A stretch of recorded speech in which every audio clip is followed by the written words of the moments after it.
I'm a definitely a believer in more running and slower running. For me, they really worked.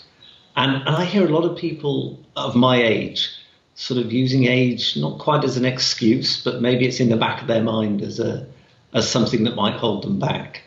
And honestly, it doesn't. It really isn't a factor. You can still get the result. Maybe you have to put a few more kilometers in than somebody who's in their 20s, but you still get the result. Yeah, I would just say more miles and definitely slower miles. Yeah, well said. What about you, Josh? Do you have anything to add to that? Yeah, well, I mean, we've touched on, well, I've talked about volume and consistency. Those are the big things that I would suggest. But more importantly than that probably is finding what works for you. We've talked a lot about, clearly Calvin and I, and you are big believers in these, in math and low heart rate and high volume and all of that. But if that's not your style, that's fine. There's more than one way to train for a marathon. Work out what works for you. Yeah. Try things, find what works for you.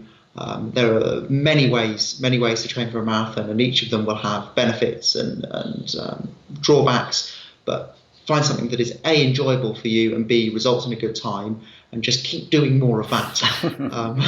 You're not going to do it. You're never going to train for a marathon if you hate running. It's not going to happen. You've got to find the running that you enjoy. So if I had an athlete that I could mould into whatever I wanted, I would say I would do volume and consistency, and they'd be a full-time athlete trotting along at 6 minutes a kilometre all day, every day.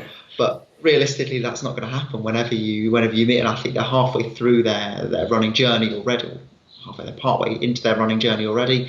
They've got their routines, so just tinker with your routines, find what works for you, keep doing that.